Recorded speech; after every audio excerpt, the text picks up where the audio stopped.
लेखा शास्त्र वित्तीय लेखांकन भाग 1 में कक्षा 11वीं का बेटा आपका ऑनलाइन क्लास में बहुत बहुत स्वागत है। मैं दीप्ति शर्मा। आज आपको मैंने इसके पहले बेटा क्वेश्चन आंसर बताए थे लेखा शास्त्र के परिचय का, है ना। तो इसके क्वेश्चन आंसर को बताते बेटा। आज इसके आगे के प्रश्न उत्तर हैं लेखाकर्म में लिख करने की प्रमुख प्रणाली क्या है। लेखाकर्म को लिखने की और करने की प्रमुख प्रणाली क्या है। तो लेखाकर्म की प्रमुख प्रणालियां दो हैं बेटा। एक है भारतीय बही खाता प्रणाली और दूसरा है अंग्रेजी बही खाता प्रणाली। तो भारतीय बही खाता प्रणाली में आता है, यह प्रणाली कैसी है, बहुत प्राचीन है बेटा। ये महाजनी पद्धति भी इसे कहते हैं। मतलब जो भारतीय बही खाता प्रणाली है कैसी है, बहुत प्राचीन है और इसे महाजनी पद्धति भी कहते हैं। भारतीय बही खाता प्रणाली में हिंदी, गुजराती, मराठी, सिंधी, उड़िया आदि भाषाओं में भी लिखा जाता है। जो ये लेखा बही खाता है वो इतनी भाषाओं में क्या कर सकते हैं, लिख सकते हैं। यदि भाषा में लिखा जाता, छोटे छोटे या बड़े व्यापारी सफलतापूर्वक इस प्रणाली का क्या करते हैं, प्रयोग करते हैं। काय का, भारतीय लेखा प्रणाली का। फिर उसके बाद है अंग्रेजी बही खाता प्रणाली। अंग्रेजी बही खाता प्रणाली को भी 3 भागों में बांटा गया है बेटा। तो पहला है दोहरा लेखा प्रणाली, दूसरा है रोकड़ प्रणाली और तीसरा है इकहरा प्रणाली। दोहरा से मतलब बेटा इसके अनुसार प्रत्येक 2 पक्षों में लिखा जाता है। मतलब इसको 2 पक्षों में लिखा जाता है। पहला नाम पक्ष तथा दूसरा पक्ष लेखा किए जाते हैं। यह विधि वैज्ञानिक है और लेखा करने में सर्वोत्तम विधि है। बड़े व्यापारियों के लिए प्रणाली कैसी रहती है, उपयुक्त रहती है। फिर है रोकड़ प्रणाली। इस प्रणाली में केवल नगद व्यवहारों का लेखा किया जाता है। नगद व्यवहार का लेखा किया जाता है। इस प्रणाली में रोकड़ बही प्रमुख पुस्तकें होती हैं।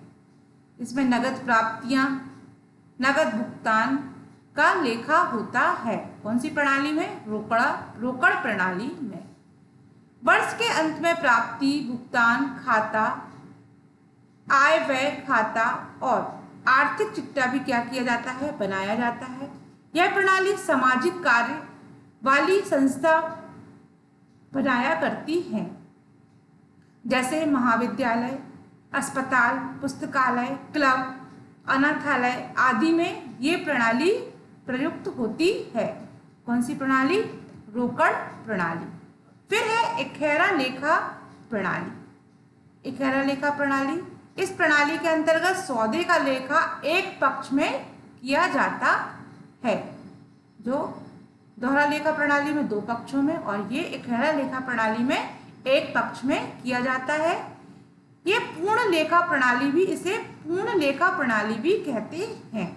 इस प्रणाली के अंतर्गत काय का, सौदों का लेखा एक पक्ष में किया जाता है। कौन सी प्रणाली में, इकहरा लेखा प्रणाली में। यह प्रणाली छोटे व्यापारियों के लिए कैसी होती है, उपयुक्त होती है। कैसी होती है, छोटे व्यापारियों के लिए उपयुक्त होती है। कौन सी प्रणाली, इकहरा लेखा प्रणाली। किसके लिए उपयुक्त होती है, यह प्रणाली छोटे व्यापारियों के लिए क्या होती है, उपयुक्त होती है। उसके बाद है निम्नलिखित का सापेक्ष में वर्णन कीजिए। नेक्स्ट क्वेश्चन है बेटा ये कि निम्नलिखित सापेक्ष का वर्णन। तो पहला है पूंजी। पूंजी क्या है, व्यापारी द्वारा व्यापार में धन कमाने के उद्देश्य से लगाया गया धन या माल या संपत्ति को क्या कहते हैं, पूंजी। मतलब जब अपन कोई व्यापार शुरू करते हैं, उस व्यापार के लिए अपन जो व्यय करते हैं, पूंजी लगाते हैं, है ना, नगद धन देते हैं, तो वह क्या कहलाती है, संपत्ति लगाते हैं, तो वह क्या कहलाती हैं, ये व्यापारी द्वारा व्यापार में धन कमाने के उद्देश्य से लगाया गया नगद धन या माल संपत्ति को क्या कहते हैं, पूंजी कहते हैं। व्यापार के साधन जुटाने का मुख्य साधन पूंजी होती है।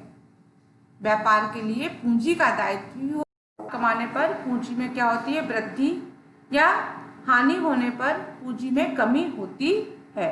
जब अपन कोई व्यापार कर रहे हो तो लाभ होने पर उस पूंजी में क्या होगी, वृद्धि होगी, और अगर हानि होगी तो पूंजी में क्या होगी, कमी होगी। फिर है संपत्ति।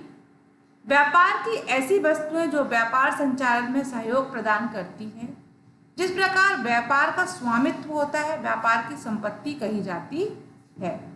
तो संपत्ति का वर्गीकरण भी कितने प्रकार से किया गया है, 4 प्रकार से। स्थायी संपत्ति, चालू संपत्ति, मूर्त संपत्ति और अमूर्त संपत्ति।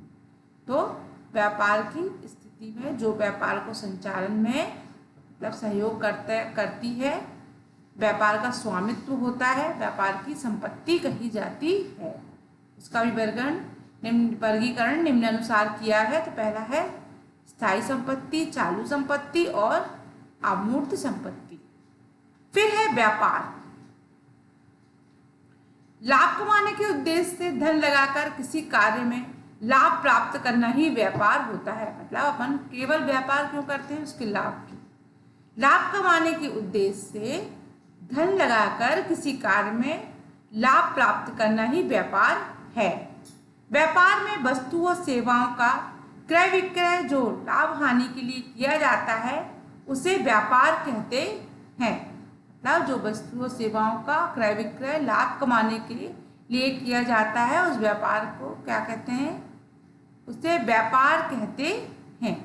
फिर है चौथा कार्यशील पूंजी। कार्यशील पूंजी मतलब चालू संपत्तियों का चालू दायित्व आदि की ही कार्यशील पूंजी कहलाता है।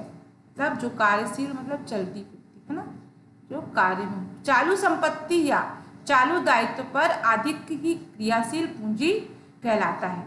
व्यापार के लिए दिन प्रतिदिन कार्यों को पूरा करने हेतु व्यवहार की गई पूंजी पर कार्यशील पूंजी कहते हैं। मतलब जो कार्यों को पूरा करने हेतु व्यवहार की पूंजी को कार्यशील पूंजी कहते हैं।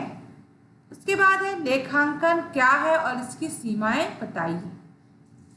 मानवीय आवश्यकताओं ने व्यवसाय एवं उद्योग का निरंतर क्या किया, विकास करने के लिए महत्वपूर्ण भूमिका का क्या किया, निर्वहन किया, और विकास से अधिक वित्तीय व अन्य पेचीदगियों को क्या किया, उसने जन्म दिया। परिणाम स्वरूप लेखांकन को निम्नलिखित परिलक्षित होने लगी।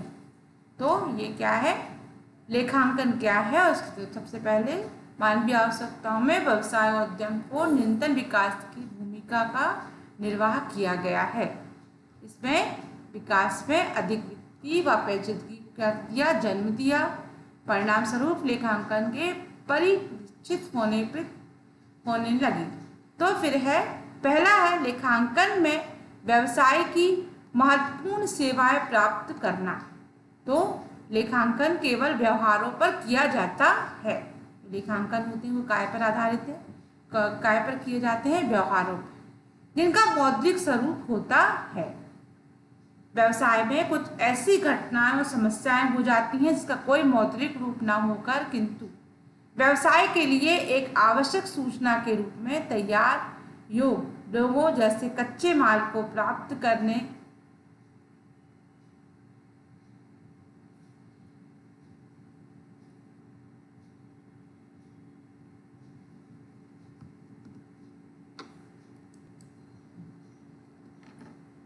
तो लेखांकन में व्यवसाय का संपूर्ण सूचनाओं को प्राप्त करना। लेखांकन केवल व्यवहारों पर ही किया जाता है, मौद्रिक स्वरूप होता है। व्यवसाय में कुछ ऐसी घटनाएं व समस्याएं होती हैं जिनका कोई मौद्रिक स्वरूप या व्यवसाय के लिए कोई आवश्यक सूचना के रूप में प्रयोग, जैसे कच्चे माल को प्राप्त करना में उपस्थित होने वाली कठिनाइयाँ, कर्मचारियों एवं व्यवसाय में खेत रखने वाले व्यक्तियों को कर्तव्य परायणता आदि। फिर है लेखांकन विवरण पूर्ण एवं शुद्ध नहीं होते। तब जो लेखांकन विवरण होते हैं वे पूर्ण व शुद्ध नहीं होते। लेखांकन द्वारा प्रदर्शित व्यवसाय की आर्थिक स्थिति पूर्ण रूप से सत्य नहीं होती। तब जो लेखांकन होते हैं, जो तो उनकी जो आर्थिक स्थिति है वो पूर्ण रूप से कैसी, तो इनकी जो स्थिति होती है वह पूर्ण कैसी नहीं होती, सत्य नहीं होती। लेखांकन विवरण बनावटी व्यवहारों को सरलता से हिसाब पुस्तकों में क्या कर दिए जाते हैं, दर्ज किए जाते हैं। किसी प्रकार के व्यवहार को ना लिखा जा सके, इस प्रकार की व्यवस्था लेखांकन में क्या है, संभव नहीं। फिर है मूल्यहीन संपत्तियों को दर्शाना। आर्थिक चिट्ठे में कोई ऐसी संपत्ति को दर्शाया जाता है जिसका वास्तविक मूल्य नहीं होता।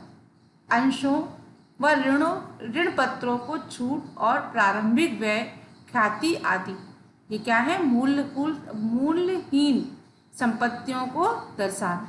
तो आर्थिक चिट्ठे में ऐसी संपत्ति को दर्शाया जाता है जिसका वास्तविक मूल्य क्या नहीं होता, वास्तविक मूल्य नहीं होता। जैसे अंशों व ऋण पत्रों में छूट, प्रारंभिक व्यय और ख्याति। फिर है अंकों में हेरा फेरी करना। स्वामी द्वारा लाभ को सिद्ध करने के लिए प्रबंधकों को लेखांकन को प्रभावित करने के लिए कहा जा सकता है। लाभों में कमी दिखाना, लाभों को कम दिखाना, जिसमें करों का कम भुगतान किया जा सके और कर्मचारियों की वेतन वृद्धि को भी क्या कर सके, ठुकराया जा सके। तो ये क्या है, लेखांकन के, आपने क्या पढ़े, लेखांकन, वित्तीय लेखांकन की सीमाएं पढ़ी। ठीक है, लेखांकन क्या है और लेखांकन की सीमाएं क्या हैं। तो आपकी 4 सीमाएं हैं, आप इनको कॉपी में लिखोगे और याद करो। धन्यवाद।